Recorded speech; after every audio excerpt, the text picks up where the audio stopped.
Hey, what's going on, folks? You already know what time it is. It's time for Sicko Mode, most honest AEW reviews. We are back. Took a little time off, had a little bit of a couple things going on with the technical difficulties. That is on us with the laptop. That is on me personally, not even us. That's on me. So I wanted to apologize, and I want to let you guys know first and foremost, we will be doing a live watch along to make up for what, for the weeks that we were gone. So I'm excited about that. That'll be next week. Indeed. All right, next week. You hear it here first. Now, as you already know, I'm the host with the most, man. Evan L.G. Francis, a.k.a. Mr. Go to Work, a.k.a. King Francis, the Richmond, California champion, representing that Kingpins Collective. And I'm never here by myself. I'm always here with my brother right here. You already know. The executive advisor, director, producer, educator, the whole nine, Xavier Lascano. What's up, man? Hey, man. Good to see you as always. Glad to be back. Yes, glad to have you. We in here, straight in the lair. Wanted to give it to you raw, direct and uncut tonight, especially after a great all-in event. Oh my gosh, that was incredible. I know a lot of people were talking about the counter programming that was going on, but the crazy thing about it is, and in my honest opinion, I know you didn't get to watch the WWE events, but in my honest opinion, number one, Evolution saved WWE's ass. The women deserve their props because they absolutely gave WWE actually some kind of credibility this weekend. But beyond that, nothing was touching All In. Evolution wasn't even better than All In. All In was the show of the weekend as it should have been from the get-go. So that should hopefully, deter counter programming going forward. You know what I mean? Because All In was a great event, and I feel like WrestleMania is a great event, and it should be able to stand on its own. And just as it stand on its own, All In should be able to stand on its own. But real quick, before we get into this review, tell me what you thought about All In, my brother. Oh my gosh, All In was spectacular. I mean, it is the best wrestling show I've seen all year. Yes. So, and Jesus Christ. I haven't been this thrilled for a pay-per-view, like watching a pay-per-view in a long time. Yeah. Like I haven't left this satisfied after watching a pay-per-view in a long time. Yeah. I remember the last pay-per-view, like I used to look forward to the WrestleMania parties that friends would throw, and the last one I remember was like the one where Roman Reigns beat The Undertaker at WrestleMania, but it was kind of lackluster because it's like, okay, he already lost his streak to Brock Lesnar. Right. And then it's like, does it really matter who wins in this match? Like, it's not for a title. Yeah. It's just for who's the big dog in the yard. I'm sorry, you can't retroactively take away that Brock Lesnar win. No, you can't. You can't. But and I haven't really seen a pay-per-view since then that quite got me walking out going, oh my gosh. Yeah. No, that's facts. Like that's this was like straight high energy. The main events were tremendous. I thought the undercard was really great. I thought all the matches delivered in their own ways. I think me and you discussed, like we were saying, like we really liked the gauntlet matches, and like even the concept of it and how it was executed this year was comparable, if sometimes not better than the Rumble, right? Like agreed. And like you said, the unpredictability of it and when it could end, because we know how long a Rumble is going to last and how long it's going to be and who's coming out. We know when it's going to end because it always ends with the last person. But with this gauntlet match, you don't know. It could be the first two competitors and then they end up, there's a pin. Or it could end up after 10 competitors or 3 competitors or 4 competitors. That means it could be a triple threat, a 5-way, a fatal 5-way, because all it takes is one pin. All it takes is one fucking pin, and then you're done. The stakes are so high in that match because there's so many wrestlers. Yeah. And figuring out, and the way that they balance that out by not overcrowding the ring and giving everyone something to do is just masterful. Yeah. So. No, I enjoyed it. I enjoyed the whole event. Dude, Okada, Omega was great. I could talk about, like I said, Swerve and Osprey versus the Bucks, which was a tremendous tag match. Just in general, right? There were just so many good matches on that card. I like how they made the point of, Swerve and Osprey had a harder time beating them because they were not a tag team. Yeah, yeah. And Matt and his brother Nick are, they're fucking tag team. They've been practically came out of the womb as a tag team. If you think about it. Yeah.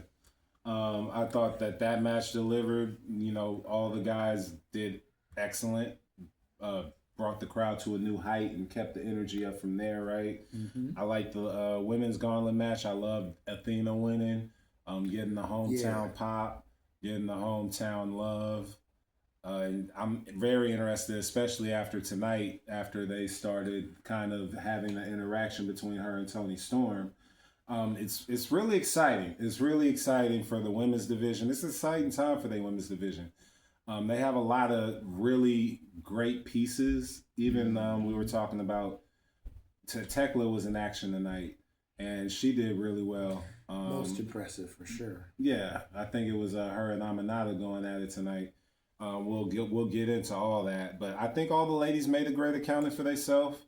I think that the men's gauntlet was really well done. You know what I mean? I felt like I knew MJF was going to win that, but there were a couple moments in there where like he was gone and I was like, I didn't realize he was still in it sometimes because the action was so good in ring that you could kind of forget he was there.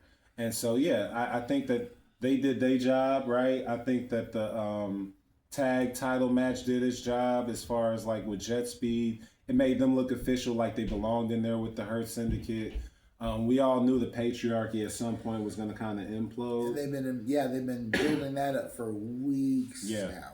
Yeah, months. So that's been a long time coming. So that was well done. That was really great.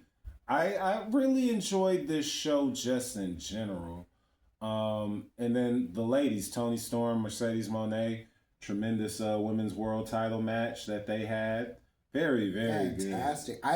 Another match where I wasn't sure where it was going to end. Mm-hmm. I mean, there were all of the similar to like the Okada versus Kenny Omega match, where there's so many near finishers. Yeah. Almost hit the finish, right? Or I hit you with the finish and you still kicked out. Yeah. And I think nothing sells a finisher more than when your opponent is desperately reversing and trying to keep everything within their power not to get hit with that. Facts.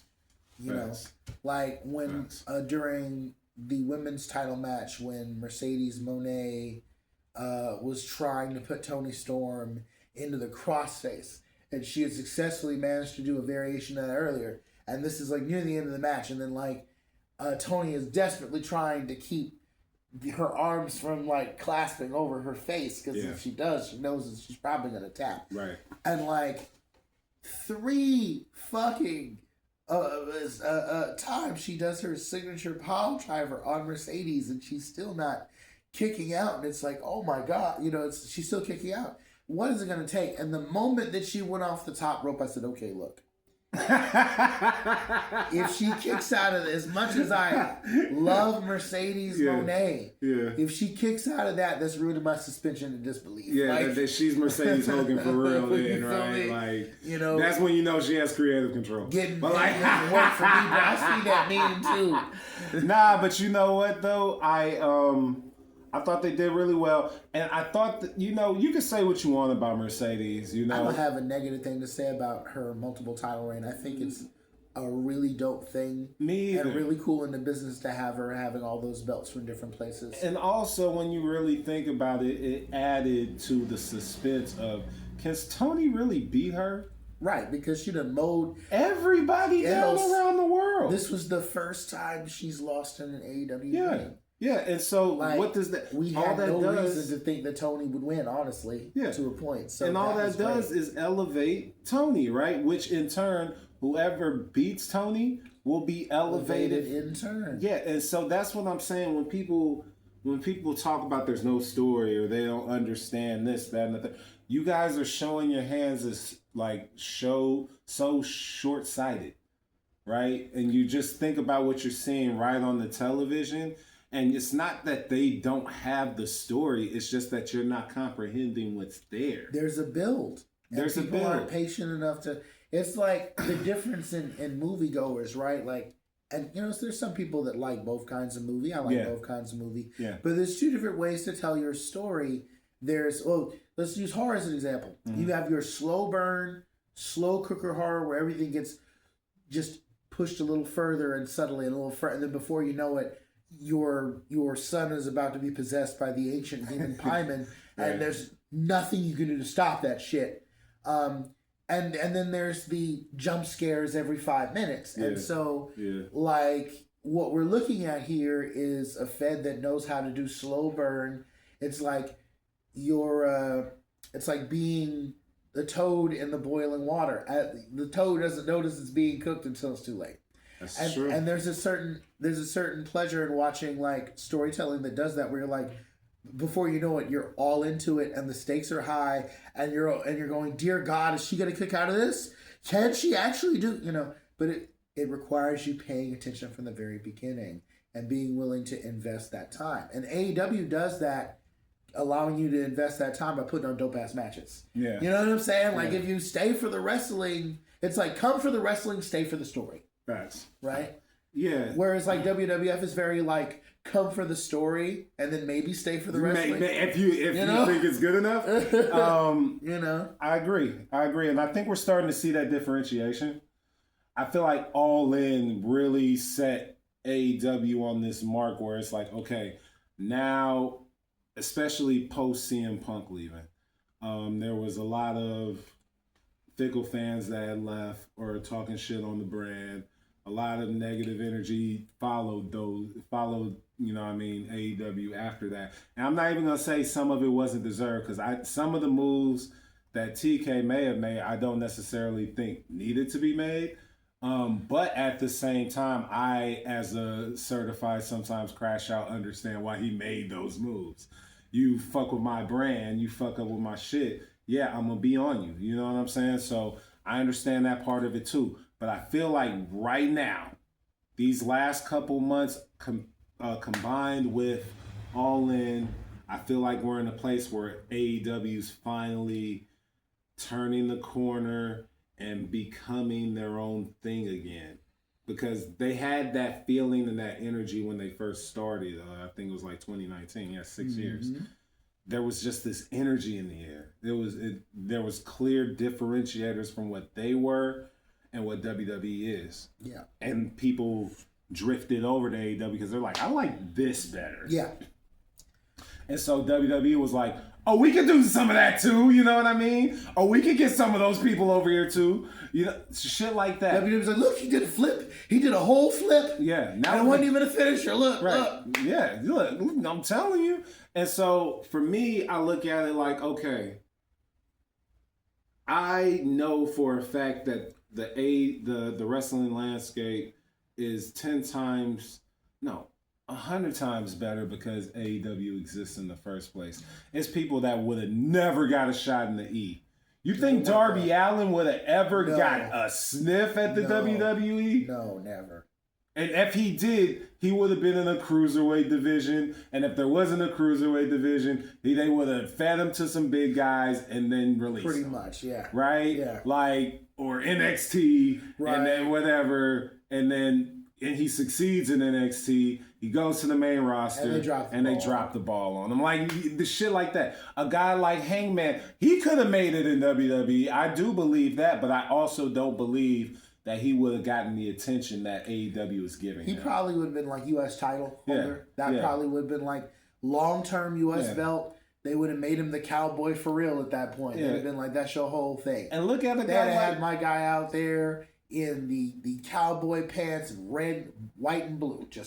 And look at a guy like Moxley, right, who came from the Indies, went into the WWE system, right? and was one of the few guys that was courageous enough to be like, oh yeah, fuck this, I'm gonna do something else. And look at what he's become. Like people, me and you were talking about this earlier, and I said, people were shitting on him in the Death Rider storyline, and I understand because when you have a terrorizing heel who is repeatedly beating up your favorite faces and winning by hook or crook, it's frustrating. That's what he's supposed to do. But that's what people don't understand, though, right? That's what made the Hangman victory so special. How do we say this at the same time? Because we both know it. Yes, we do. And that's what I'm saying. So, guys, understand. I'm a wrestler. I'm a fucking heel. I'm a heel. Like Stone Cold to the bones. I don't see myself going face. Like, but I understand, right? A face's best friend is a great heel because those two make money together. A heel can be so over or not even just oppressive. Yeah. Just oppressive and make you wish and scream out and beg for your hero, whoever that is, take him down. And when he eventually does, it's everything. It's everything. You guys just have to understand that WWE isn't the only place where build and story takes place, and it also doesn't have to look the same as a WWE story. Because and I don't blame everybody for feeling that way, because that's what they've known for so long. But at some point, you have to realize there are different styles of wrestling. There are different ways to tell a story. And the way that they told that story in that Texas Death Match, fucking amazing. And amazing. And you know what I will say, like, in comparing the two companies. Yeah. I don't think in John Cena's long-term career as a babyface, cereal box mascot, when was the last time he faced off a nearly unopposable heel like that? Has he ever? No, it's been a lot of run. It's been a lot of cookie cutter shit. I think that's an interesting question. He had Edge, right? When he had like a lot of people around him. There were a few, but not to the point of just being overly oppressive. Where you were even wondering if he could win. I think the closest we got to that was maybe like a Randy Orton being backed by like a Triple H or some type of shit like that, right? Like just like something like that. Yeah. Because it's like I can't think of a time, where I can think. I was watching WrestleMania and I actually had the question of, I wonder if John Cena's going to win this, And the moment he does this, it's over. Oh, well, you know what? John Cena also, that was a big part of it too. For so many years, he was just running over people. It didn't even matter if it was a guy like who deserved to get that win. Not even deserved, who should have got the win and it was smarter to give them the win. Like a guy like Bray Wyatt when he first came to WWE. Had all the momentum, and then he faced John Cena at WrestleMania.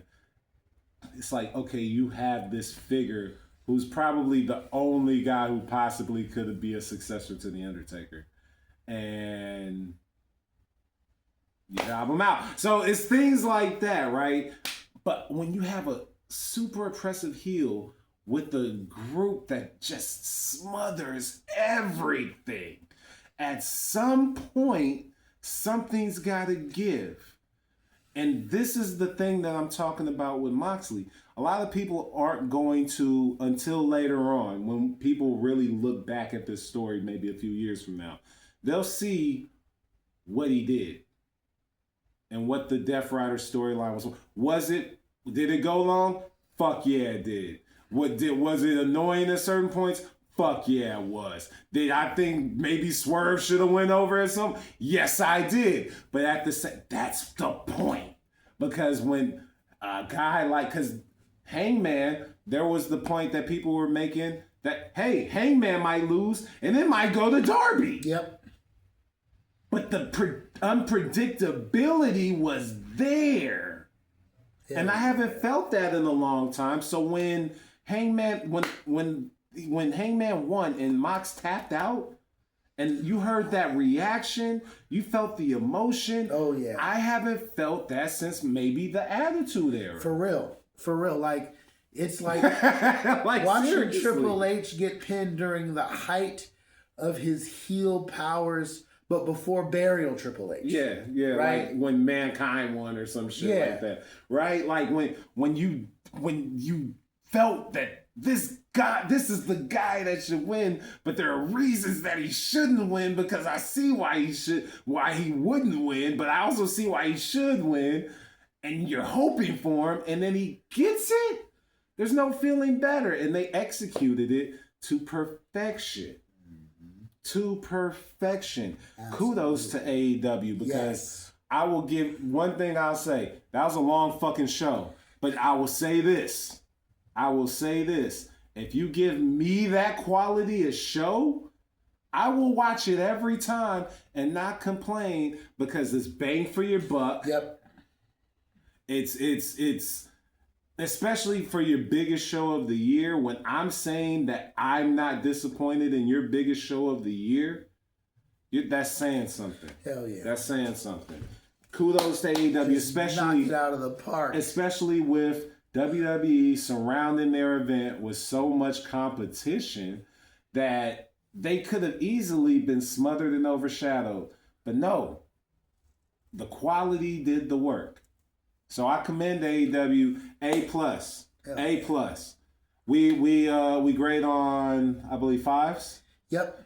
5 pay-per-view. Oh yeah. 5 pay-per-view. 5. Just the Hangman situation alone made it a 5, and then so many other things. Never given anything. Yeah, 5. So 5 for real. 5. Like just that. Like I said, the appearance of Bryan Danielson out of nowhere. God, oh, that was everything, man. When he showed up, Darby's him, the top of the Himalayas, just the top of Mount Everest, talking his shit like, "Hey, I'm coming back to Earth for you," and then like, "Oh my God, it's Bryan Danielson!" Yeah. Holy smokes! Like, because my first thought was, "That's not Darby out." Oh, that's Bryan Danielson kicking the shit out of Wheeler Yuta. Yes, let's get it done. Scoot back just a little. Oh yeah, you did. Perfect. Yeah. Perfect. But yeah, no, seriously, bro, the excitement was there, especially when I think people realized, oh shit, he's there when he was ziplining down. Yeah, it was like, oh my God. Yeah, no, it was amazing. It was an amazing thing. And there were even moments during all that where it felt like, even after some of the interferences, it was like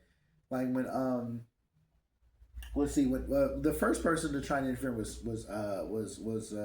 our wonderful British friend Ospreay, who we didn't see tonight either, by the way.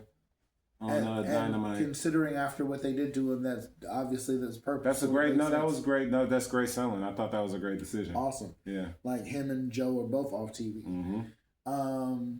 But then the waves of people that came in to support the Death Riders initiative. Yeah. Holy fuck. Yeah. No, this was just when the callbacks, all of the callbacks, just. Everybody that got beat up at the beginning of this storyline just came back to wreak havoc, and it was just beautiful. Like All In was better than WrestleMania. Mm-hmm. I'm telling you the truth. Oh, boy, All In was better than WrestleMania. Yeah. Evolution was WWE's best show of the year, and All In was better than Revolution. I know a lot of WWE fans are gonna be like, "No, you bruh." Listen to me. Nothing was topping Hangman versus Moxley. Nothing was topping Tony versus Mercedes.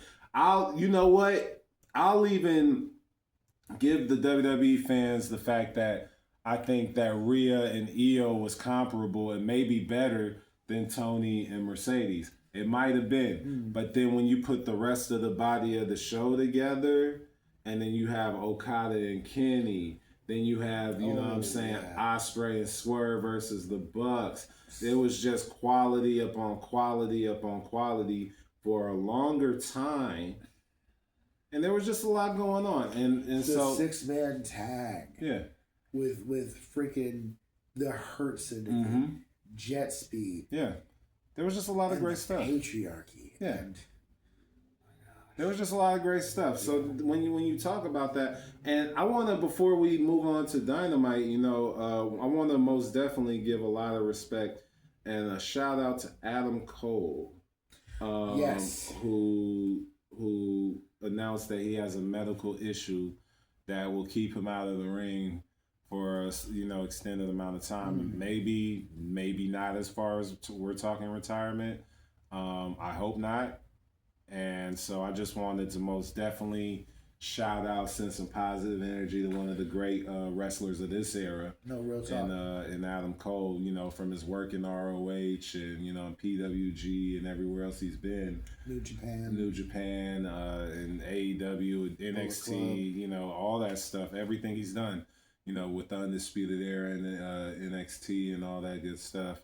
And even what he's done in AEW, like that man, he's gonna go down as a legend, regardless of if he retires today or not. Hell yeah. Very influential, guy in this era, and hopefully, and somebody, especially me, it hit me a little hard because of somebody who had a setback himself that kept him out of the ring for a second to kind of postpone what I had going on.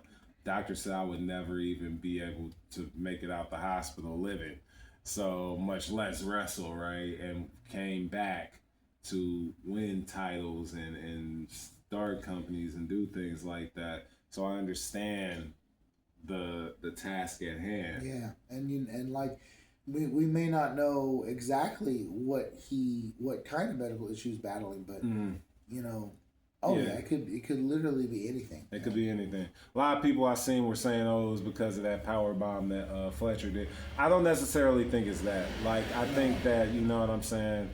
Because they didn't say it was an injury, they said it was a medical issue, and those are two totally different terms. And so I either way, because it could be anything. Either way, I wish Adam a speedy recovery, wrestler to wrestler. And, we from the TKC, it includes my brother right here, of course.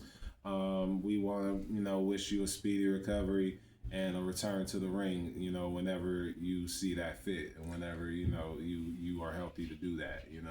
One of the guys, one of the great heels, and one of the great wrestlers. So, yeah, A+ for AEW All In.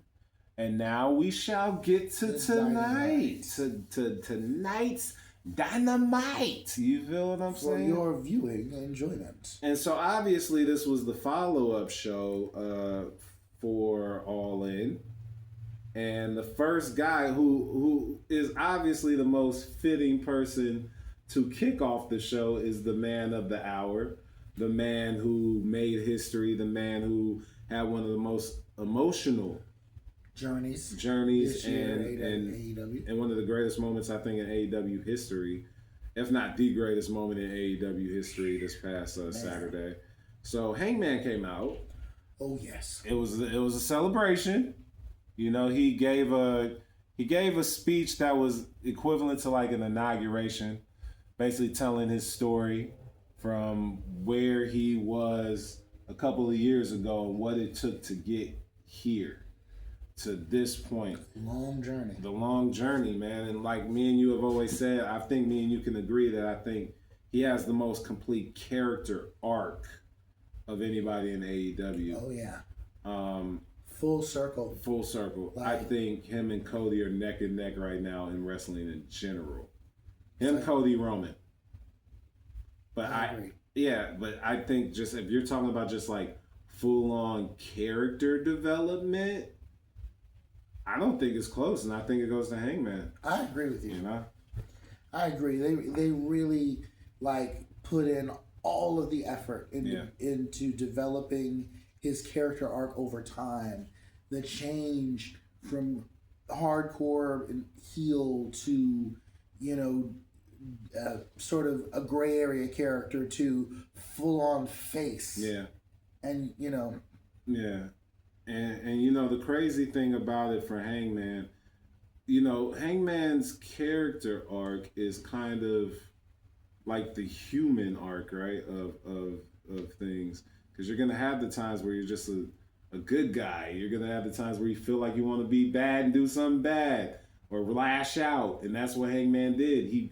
He fucking was depressed when he needed to be depressed. He was angry when he needed to be angry. He did terrible things when he needed to do terrible things, but that's what a lot of human beings do. And that's why I think the dynamic of his character is so unique, because it's not like Cody's white meat baby face, no doubt. There's no, I've seen, especially what I've seen in WrestleMania when they had this whole personal thing going on. Cena already turned heel, and you still hesitated to hit him with the belt. There's no saving you. There's no saving you to win the match. There's no saving you at that point as a face, because you're a fucking fool. This guy has no morals. He's already proven it. He's going to do whatever it takes to win the belt. And you think you can win like that? Well, that's a different kind of story that pushes a very, it's like you've got your gray area hero, and then you got your Superman archetype, and clearly they're giving him, as you call it, the white meat baby face. But here's my thing: obviously they intend for Superman to be the main guy in the DC, but who's the most popular character? It's Batman. Because there's so much more depth there. Yes. You know what I'm saying? Like, whereas Superman will not, run a fade on Batman if Batman goes evil, because more than likely Supes has enough optimism to feel like he could just figure out a way to reverse it or talk Clark out of it. Yeah. The moment Superman gets brainwashed, and nigga Clark is upset that Bruce is pulling out the goddamn kryptonite and keeps in his back. Yeah. All right, well, Yeah, and that's why we're friends, but the fate of the world's at stake. I can't just leave that up to hope and what is it? The My Little Pony says friendship is magic. Sorry, we can't count on that. The funny thing, can't My Little Pony this. The funny thing about Hangman to me, is that he's been, especially this last year and some change, he's been heel, he's been tweener, he's been face now. And it all works. But like I said, it's because we've seen him. We've seen him go through these things. We've seen him go and experience things that, I've crashed out on certain situations, not completely just on some shit that's gonna harm people, but on some shit like, oh, if you do something to me, oh yeah, I'm gonna get with you. So I can understand his dynamics. Yeah. Which makes his character so much more interesting. So with him making this speech, and let's talk about a little other small attention to detail. He's back to his original theme music. Oh yeah, which says a lot. He's found himself. It seems like he's found what he was looking for. As a person and as an athlete. He had a great talk with the crowd, and at the end ended it with basically the main talking point is that he's not just your AEW World Heavyweight Champion, but he's your fucking AEW World Heavyweight Champion, because he said it on air, which is pretty cool. I love that. I love that emotion. I love the outpouring and everything, and I think that's what needed to happen. I would have loved to have, gotten a little bit of an inkling of what's coming next for him. If we're maybe sticking with the Moxley thing, or who's his next opponent. Obviously, we know MJF has the contract. Are we going straight to that? Are we waiting it out? And if we're waiting it out, who's stepping up? So it's going to be interesting. This was a really fine beginning to the show. It's what we needed. What do you think? I agree. Yeah. Having him come in and address the audience, I'm gonna comment on it a little bit later when it becomes relevant. But there's definitely something that I feel a lesser program or a lesser champion even might have done a little bit differently after a first big win. But I think it separates him. I just say it, He has a match later. Not every champion is going to go and wrestle a match immediately after their big pay-per-view where they become the brand new champion. This is fast. I can remember at least a couple of times where The Rock won his belt after WrestleMania. Then came back on Raw, talked a bit, made everyone laugh, and then fucking left. Yeah. You know what I mean? Yeah. Like, was not in the building at all until next week. Yeah. So it was really refreshing to see him like wrestle later, and it says a lot about the character and his drive, I think. Yeah, especially after that match, especially after the brutality, and I wouldn't have blamed him for taking the night and letting somebody else headline the show, but he did. Hey, I gotta treat my sepsis, okay? Like, yeah, but he didn't. He, like you said, that just shows the character and the toughness of the man, right? Yeah. So yeah, good on him. Good on AEW. You got the right champion. You most definitely got the right champion. So let's see where we go from here. What's next, man? Mascara Dorada versus Kyle Fletcher. Okay. I really enjoyed this match. This was really good. This is like after Kyle loses his opportunity to be crowned the TNT champion, which was shocking, to Dustin Rhodes. Yeah. Kyle makes his showing against Dorada.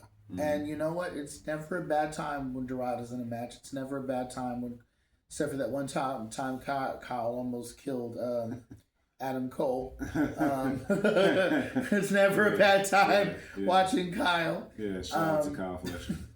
Of all of the Callis family members, this is going to sound strange, but he is the one that I honestly, and it's not just because they call him the protostar, but he is the one that I can honestly see them pushing as the sort of next star up. But he is probably, and I like him. I just want to express, I like him. He delivers the coldest fucking brainbuster, aside from AR Fox's spinning brainbuster. Jesus Christ. Yeah. And I think it says a lot about the Callis family and the talent that AEW has in general. That said, he's probably like my least favorite Callis family member. And I can't put my finger on why. But they're all fucking great. Like, I like them all. Yeah. You know? Like, I like them all. But if I had to pick a guy that was like, all right, who's my least favorite out of it? It's probably Kyle. Yeah. I don't know why. Because he's amazing in the ring. He's going to apparently slide further down your ladder after the night, right? But, like, we're going to get to that. I thought this match was fun. I really enjoyed it. Mascara Dorada, you know, I gotta compliment AEW on their use of the luchadors. They allow these guys to do offense that is unique to them. Some things that Mascara Dorada was doing as far as transitions and the way he's twisting his body and getting out of things, countering other things I hadn't seen. And somebody, you know, who trained in lucha for a second, I can actually appreciate that just a little bit more, just the little unique nuances to what they're doing. I thought that he made a great showing for himself. But, you know, Kyle Fletcher to me is the guy who, I think if Adam Cole didn't get injured, he would have beat Adam Cole for the TNT title at All In. Yeah, no, totally see that. Yeah, I think he was earmarked for that title. I still think he is. I think that I also, after thinking about it, I do see and realize why they booked Dustin to win, and I'm a fan of the win. I told you that. I was like, yeah, I actually, after 10 seconds, I saw the emotion in the crowd and from him. I got it. And I was just like, yeah, that's why they did it. And I'm actually totally fine with this. Besides the fact that him being a legend that could still fucking go to, you know what I mean, the high levels. He works extremely hard. He's actually tried to win that championship multiple times over the years, and has never won it. And so for him to get that full circle moment in his home state of Texas, that was tremendous to me. So the emotion was great, but I do see Kyle Fletcher as, you know, one of the future guys in AEW. Easy. I think he's gonna. I agree with you that he's one of the guys that's earmarked for greatness in the Don Callis family. I also see it for Takeshita. Oh yeah, love Takeshita. Yeah, Takesha's he's a beast. For real. He's a beast. Like, I feel like they're 1A, 1B, and you could choose either one, and it wouldn't be much of an argument for me because both of them specialize in something. I think that Takesha's just a stud though. Like he's phenomenal in the ring. Do we see a future where the Callis family ends up in a kind of civil war? I say that because A, there's a fuck ton of them. B, there's already some simmering issues between Okada and Takeshita. I don't know if we get a Civil War, but I do think we get that match. I do think we're going to get that match, whether it's with Takeshita in the family or out of it. Because I don't see a world where Callis is ever going to pick Takeshita over Okada, especially with them belts right now. Yeah, no. You know, and I definitely could see that because they made it a point. Like, he's an old friend of Kenny Omega's. Yeah. He's been corrupted by Callis. Yeah. So there's a potential reunification here. Yeah.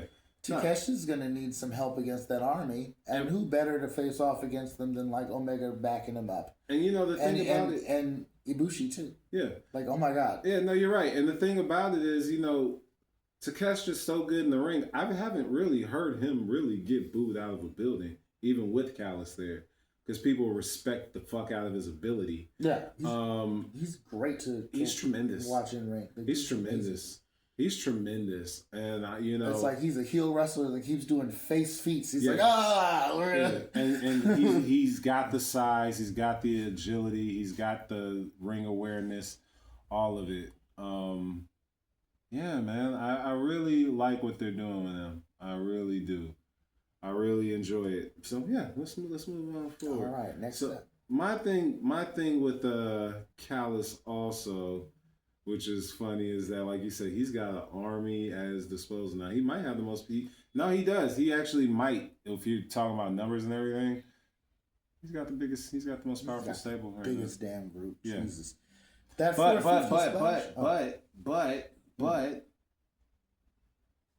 a Civil War I could see.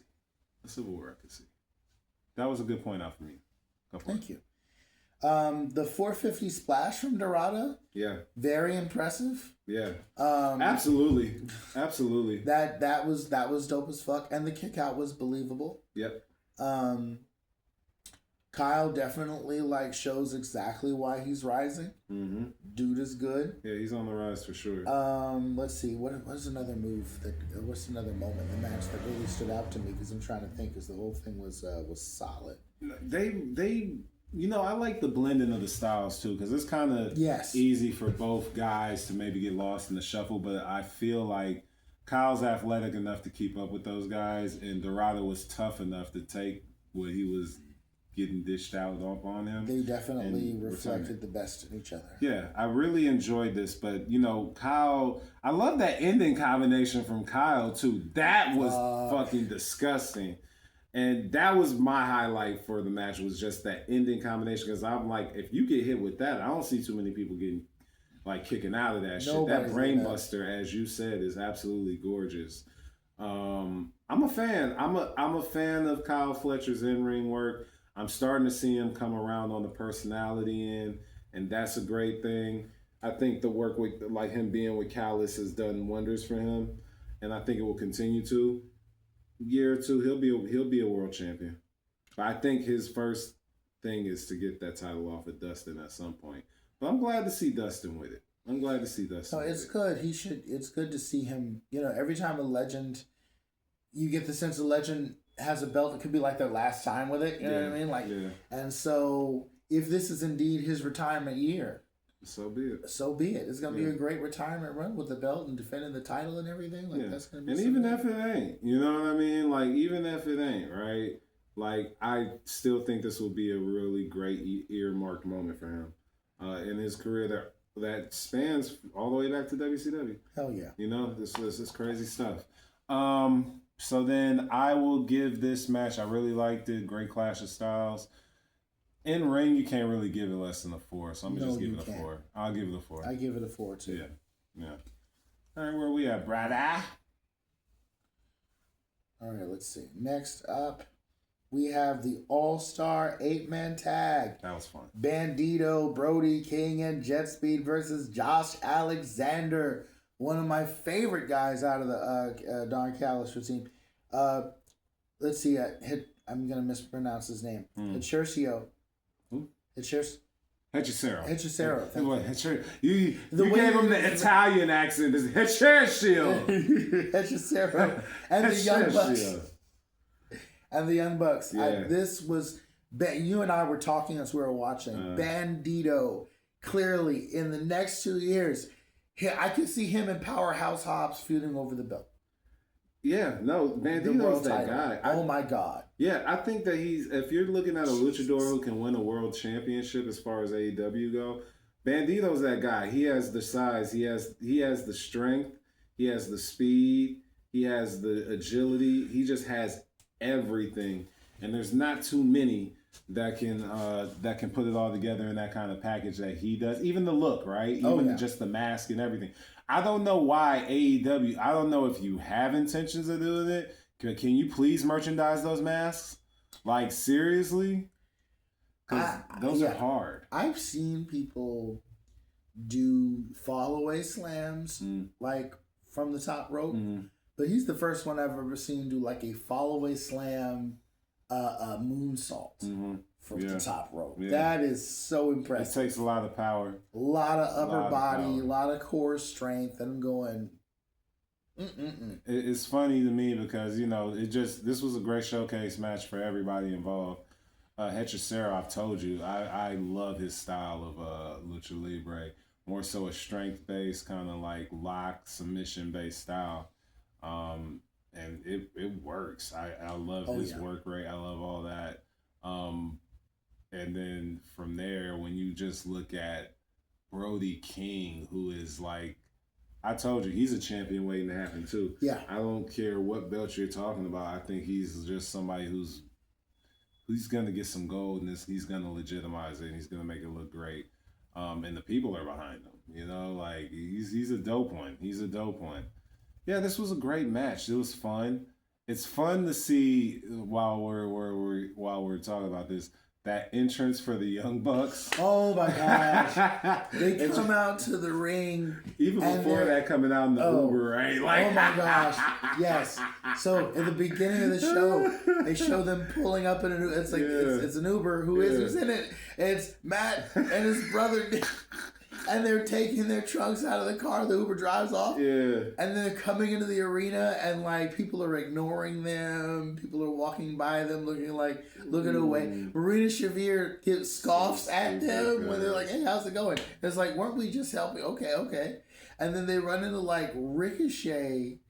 And Ricochet's mocking them and like, dude, we were just tagging like a couple weeks ago. Now all right. Fickle. Remember this once we got our power back. What's what they're thinking? Like, just wait. Fuck, bro. They're changing the names, like on the door, like from the EVPs to just their regular locker room. Yeah. No, that shit was crazy. Oh my goodness! But the entrance for this match, when they come out. The music is playing. They're standing there. They do their pose and they wait for the pyro that never comes. Like they're like, wait, hold on, wait, no, and then that extravagant Astron that you get in the background, that shit then flips into some shit that like a third grader made on a. It's like EVP with a little circle and a line through it. They're no longer EVP. Oh my god, bro! Like it's got footage of them pulling up. I was like, ooh, that they just took. The editor just took it. The editor of the back, whoever does the backstage editing, just had an axe to grind with y'all. Like, that was funny as fuck. Even Justin Roberts talking about. They used to be the EVPs. And they are no longer. No, they're not. Like, I was... God. That shit was funny as hell. Disrespect. I said, look, if they ever get their power back somehow through wrestling shenanigans, he's going to be the first one they fire. He'll be like, they're going to give him the EVP trigger and then fire his ass. Oh, that's what I would do. I'd be like, oh, you the first, you might as well just as soon as I get my power back, I'm gonna just look at you, nigga. You just walk out. Just walk out. Don't even put yourself through it. But no, a fun match. I thought even the Young Bucks, I felt like they looked crisp as fuck tonight. I think everybody did. They were wrestling like they needed to wrestle for their supper, the Young Bucks. Yeah, like, they did. I guess they did. They needed to wrestle for that lift money. Said, I don't know. We don't have the EVP allowance anymore. We gotta actually we gotta actually pay for that. Headlocks for supper. We'll suplex for food. That's what they said. They said they gotta make the paycheck like everybody else in the Fed. That's what's going on. Like wrestling like they're about to starve tomorrow. Yeah. Crazy. But I really liked all the action in this match. Everybody kind of got their chance to shine. But that finisher with Hechicero kind of mounting up Bandito, right? Yes. Popping him up for the double super kicks and all that. That was insanity. That was so raw. That was insanity. And yeah, you're not getting up from that. No. So it was more than a feasible pitting combination. So the Bucks win along with Hechicero and the gang. Mm-hmm. And so now we got like a united Callis family because Callis pretty much convinced them to join the Callis family. Crazy backstage, and then Callis is like, they're so disrespectful to you. Leave it to the Vulture to pick up the pieces, right? Yeah. And he's like, if you're looking for a stable, well, we're never joining your family, but maybe we could arrange on some. And then you're joining like, the family. Give me a hug, and I'm like, that's mafia for you're in the family now. Yep. You ain't going nowhere. But I enjoyed this. Yeah. I'm interested in where they go from here. Me too. So that's a great thing. That's a great thing. So where's the next thing? As a matter of fact, let's rate it. Do I like Everybody this? got a chance to shine. I'm asking myself, do I like this as much as I liked the opener? I kind of did. I'll give it. Everybody got a chance to shine. I did like the opener a little better. I'll give this a 3.8. I'll give it a 3.8. Okay, I'm gonna give it a 3.9. Okay. Yeah, because it's right in that area. Yeah. It's right in that area. I just enjoyed that opener just a tad bit more, but Bandito is a fucking beast. And all those guys are beasts. So, no, this was fun. Next up, after that, we have the 100K four-way fight. Mm-hmm. Willow Nightingale versus Chris Statlander versus Tekla versus Queen Aminata. Yeah. My goodness. Fun stuff. So you've got the tension coming in between Willow and Stat. Yeah. You know, and then you also have like Tekla, she's like new on the block, and well, she's not. Yeah, I remember when she debuted. She tagged Jamie Hayter. Yeah. And that was a few weeks ago, so you're right. You know, it felt like yesterday. Mm-hmm. You know, and then we've got Queen Aminata, who they made it very clear that Tekla and Queen Aminata have some animosity towards each other. Yes. Where this came from, I don't know, because last I checked, it was Jamie Hayter that was the beginning. But ever since she came, she's been hunting after them. I'm like, okay, but I get it. Yeah, they had to make a pivot. Mm. They made a pivot. It's It's totally fine. But the match was bonkers. Like, okay, so you want to talk about these women, you know, and the way that they can work together in, like, I've heard some people say, well, I don't really like triple threat matches because, you know, you have to figure out the pacing. And like, this wasn't a triple threat match, but there are definitely examples of things that you could probably do in a. I'll go into one of my favorite exchanges. So, at some point, right, Statlander goes after not Tekla, Aminata, right, and attempts to baseball slide, ends up hitting Tekla instead, and then Aminata comes in the ring, and then hits Statlander. Bam. Yeah. Then Statlander's in the ring.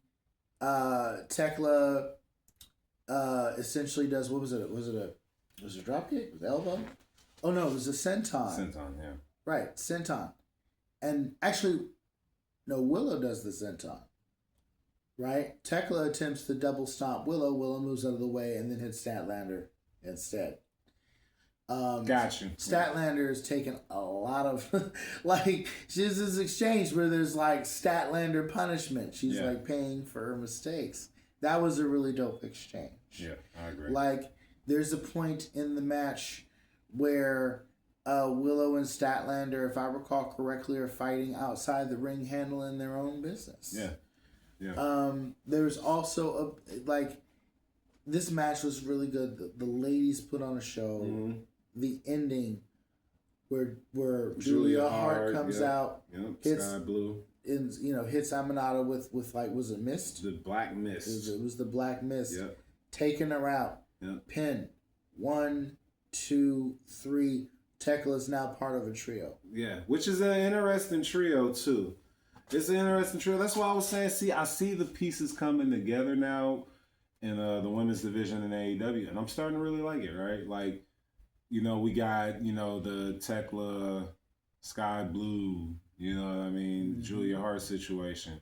I'm starting to see Harley Cameron back now, and she's teaming up with like Anna Jay, Ty Mello. There's a few things going on. Megan Bain and Penelope Ford really done came into their own. There's a lot of good stuff going on with these ladies, and I'm really excited. So I did enjoy this match, actually very much. There wasn't anything glaring or out there or anything I could complain about. I'll give this I'll match it with the other one. I'll give it a 3.8. I'm giving this a 3.9 as well. Yeah. I really enjoyed it. I really did enjoy it. And, that just shows the level of talent that these ladies have. We were talking about how far the ladies have come, back in the day when we were coming up. Oh, yeah. It was mainly like mud wrestling or the bra and panties match. Pillow or fights. Evening gown match or whatever the hell. Yeah. And so to see these ladies being able to perform just the moves they're going and performing at the rate they were, is fascinating. It's phenomenal shit. So, once again, good job to you ladies. I see some stories are really starting to pop up for them, and I like it. I like it. So, yeah. Another solid one. Hell yeah. Next up, after that 4-way. Oh, we did say who won. Yeah. So, yeah. After that, our next match, let's see. It's a promo. Is it? Okay. Toni Storm comes out. The slut you can't rebut. Oh, boy. The whore you all adore. The trump that is the chomp.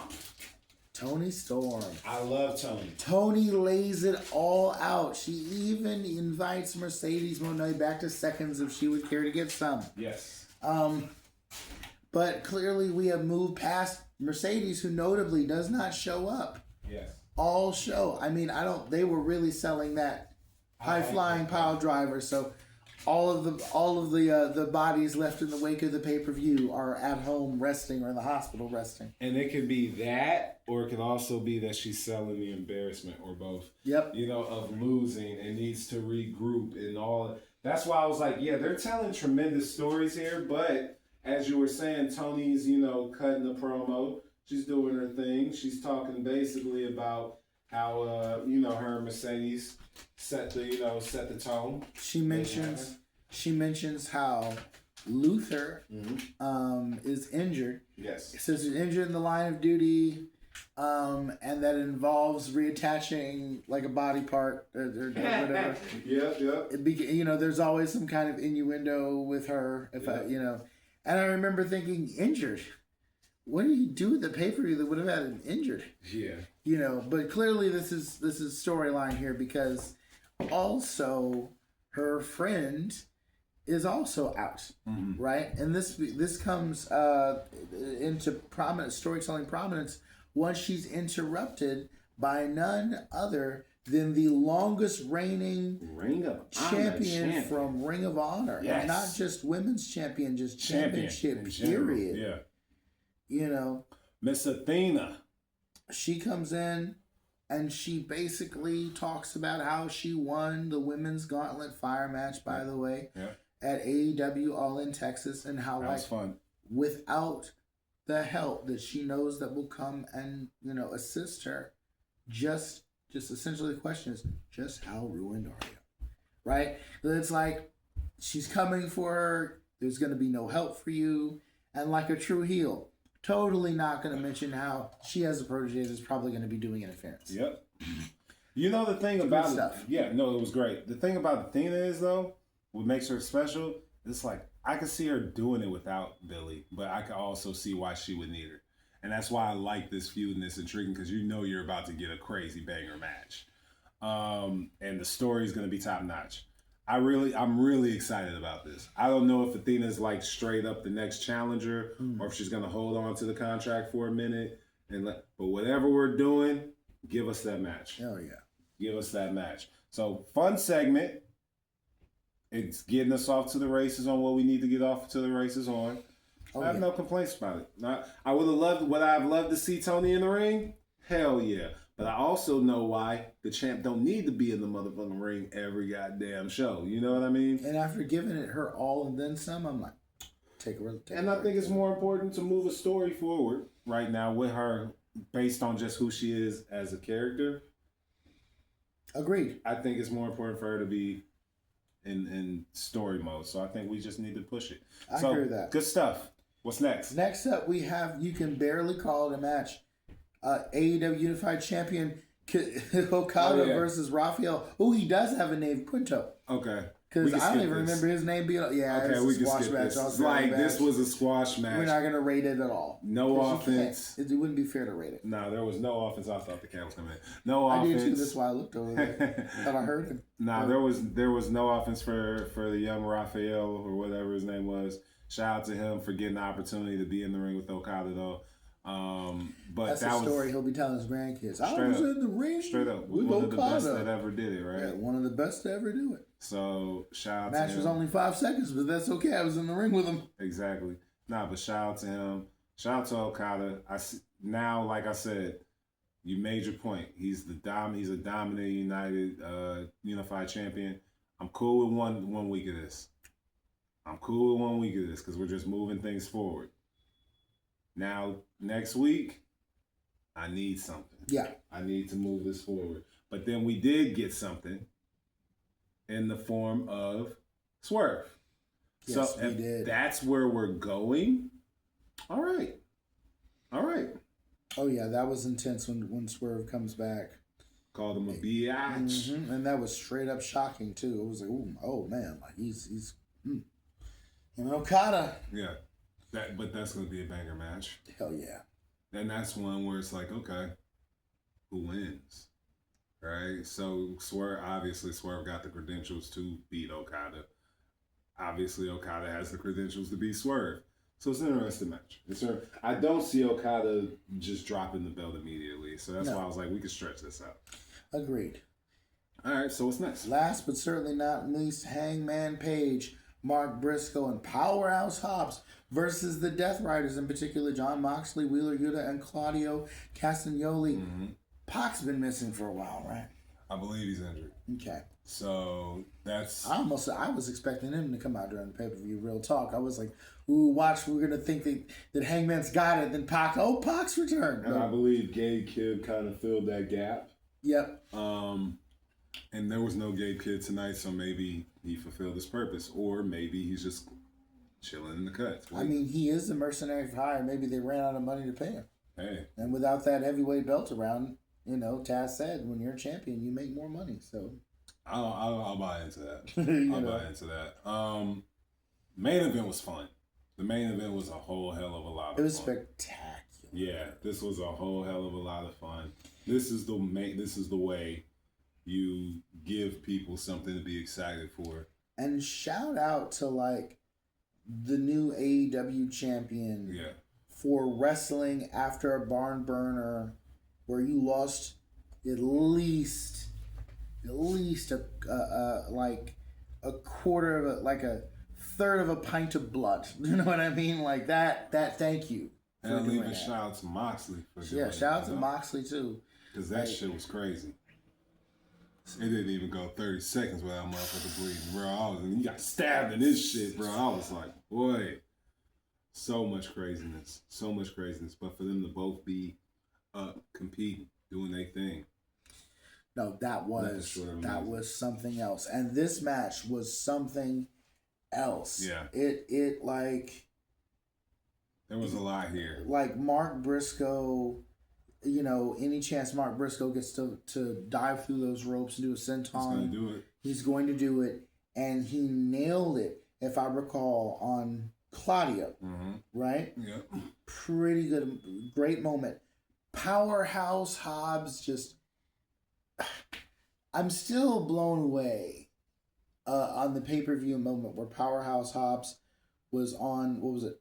Whose shoulders was he on? He was on Claudio's, I think. They were going to do a It was Claudio's shoulders, I believe. Mm-hmm. And then Yuta jumped off the top. Mm-hmm, mm-hmm. And Hobbs caught him in that power slam. God, that was so fucking amazing. Yeah, Hobbs is an explosive as fuck wrestler, one of the biggest monsters in the company. I was telling you during the show that I was like, you give him a solid build. Yeah, he's a legitimate world champion. Mm-hmm. I really enjoyed this matchup because it just shows how many great pieces they have in AEW, especially in that main event scene. I think, like I said, the Death Riders being able to, once again, after the fact that Moxley lost the main event of All In, here they are again, main eventing. That says how important they are to the company, right, and what their impact is on the company. So shout out to them. Shout out to everybody who really competed in this match because, like you said, it was a hell of a match, man. Hobbs and that spine buster are just devastating. There was just so much going on the whole match, right? And Mark Briscoe, I've always said he's just great in the ring.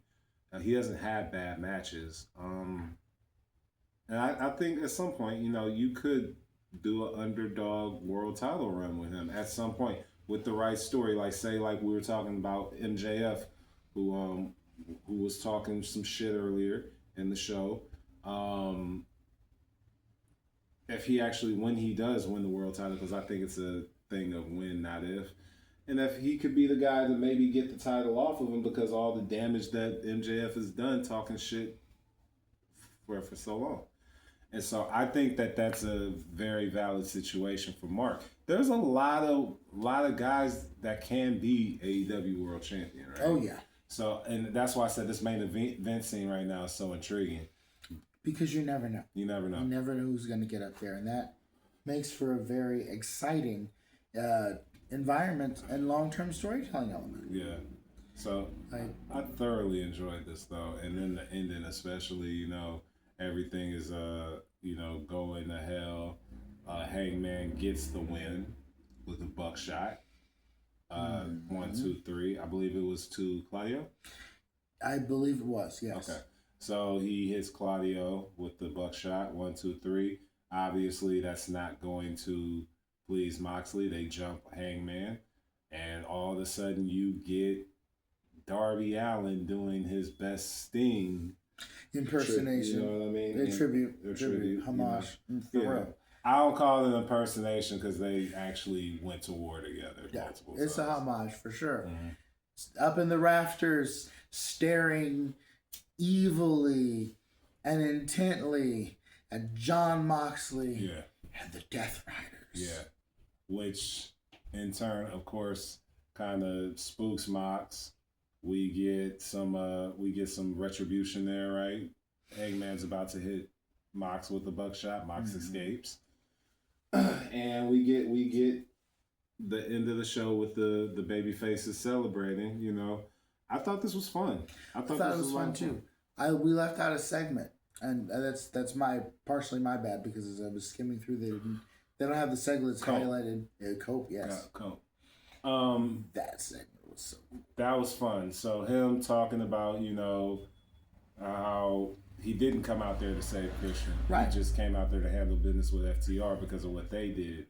And, he doesn't blame the patriarchy necessarily for what they did and things like that. And I was like, that's the way to keep continuity. That's the way to keep the story going. And also when they do eventually put bygones and let bygones be bygones, push it to the side, because it's going to happen. Oh, yeah. They're going to be that viable tag team that the Hurt Syndicate has been looking for ages. That you guys have been begging for. That was, having FTR's manager come out to, to confront Cope. Oh my gosh. Yeah. That was stuff. So, and I got a formal agreement stating that you can't, touch him unless it's matched. This is match time. Either of those two FTR members, if you even offer to shake their hand, you're gonna get fired. And then it's like, well, the letter didn't say anything about you. Yeah, and he whooped that ass. And like mows through 2 security. Meanwhile, Stokely retreats to the corner to look at the other members of security who promptly run. Yeah. They run like scalded dogs, to borrow a JR phrase. Yeah. And then he sorrowfully, just the look of shock and like fear in his face when he turns around just to get speared by Cope. Yeah. Yeah. Driven into the mat. So I cannot wait to see Christian and Cope combine their forces as a tag team again, because it's obviously where they're slowly pushing it. I cannot wait. It's gonna be fun. All in all, this was a great show. I thought this was really good. Thought it was a great follow-up show. A lot of great things coming up. A lot of great stories that are out there. You can't tell me that there isn't story in AEW no more. I don't want to hear that shit. Overall, I'll give this show. I'll give the show a 4. I'll give it a 4. I enjoyed it. I didn't. You did. You know, one thing I'm gonna say, right, is that All In is better to me this year than WrestleMania was. I made that comparison. I'm sticking by it. And the only reason I make these comparisons right now this week is because WWE brought it on themselves by running shows on the same weekend as All In, because otherwise I wouldn't have nothing to say about WWE. But since you did it, they were better. They were better than WrestleMania 40. What I want for the next couple years, because I like this show. I'm not complaining about this show. But what I want for AEW in the next couple of years is I want the Dynamite after All In to feel like the Raw after WrestleMania. Hell yeah. I want that. I just want, surprises, major storylines to be hinted towards, things like that. They did a good job tonight. I think that the threads are there for what's coming up next. So I can't complain. It's a 4 show. What do you think? Also. Okay. Fantastic in every way that a 4 show can be. Yeah, this was really good. Everything tied together, and we know where we're going, and I'm excited for next week, and that's all I can ask. They didn't drop the ball, not once. So I can't wait next week to see more awesome wrestling, call out awesome moves, talk about great storytelling. All right, Xavier, man.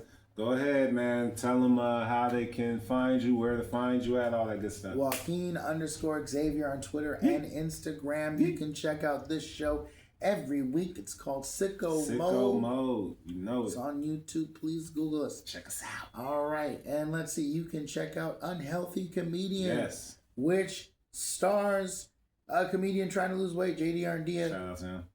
Both Evan and I shot principal photography. We're both also inside of said movie. We're in it. It's really, really awesome. Check that out. If you haven't checked out also Evan's album, The Day I Lost My Mind, which I executive, co-produce essentially. Check it out. Check it out, please. Check it out. All right. You can check out our backlog for Go to Work Fitness podcast, or the anywhere podcasts can be found. Yeah. And also on YouTube, you can check out the original YouTube channel that inspired it all. So that's I could go on for a long time if I shared every piece of work you could find me at, but I try to switch it up every week. Evan, man, look here, man. It's Go to Work Fitness on Instagram. Go to Work Fitness on YouTube, as my brother said. Check out all the good content that we got over there. Check out The Unhealthy Comedian on Amazon, Tubi, all that good stuff. But check it out on Amazon more so we can get that residual money, baby. And then from there, check me out. Look, if you on Facebook, I know some of the youngsters on here, they don't even mess with FB no more. But if you do, Evan LG Francis on the FB, hit me up. I might be, we talk wrestling, I talk everything. Talk music, talk all that stuff. So if you want to holler at your boy, you might shoot me a DM. I might answer. You never know. But from there, like you said, The Day I Lost My Mind, check that out on all streaming platforms. Check us out here on the Kingpins Collective page. Not only just on YouTube, but also on Instagram. Check out the content, all that good stuff. Next week, Lucha Libre. I'm not scheduled to be in Walnut Creek for the 23rd, unfortunately. Oh. But what do that mean? You know I'm showing up because I said that we were going to come out there and wreck shop and show everybody who the most dominant faction in this place is. And that's exactly what we going to do. Showing up solo dolo with my bro. And that don't mean nothing. Exactly. That don't mean nothing. Just tune in. Lucha Libro, Walnut Creek, July 23rd. Show starts at 3 p.m. Be there, be square, you know what I'm saying? Be there live or check us out on YouTube on the Lucha Libro YouTube page. The whole nine. So you see, you got options, you got ways to get in touch. Like my man said, the Go to Work Fitness podcast, all that. You got your fix, you know what I'm saying? Until next week when we drop another one of these great reviews. Man. Maybe in between the, in between the week, as I'm tweaking around with stuff, maybe I'll play around and, drop a SmackDown review or something. You never know. Maybe I'll do it if it moved me. But SmackDown ain't moved me to do nothing for him in a while. So we'll see about that. But beyond that, we want to just thank y'all for the support. Thank y'all for watching. Thank y'all for listening, the whole nine. We will see you next week. But until then, you just got to know, baby, that these kings wear crowns over here. And we will see you next week. Thank you very much. And respect the hierarchy.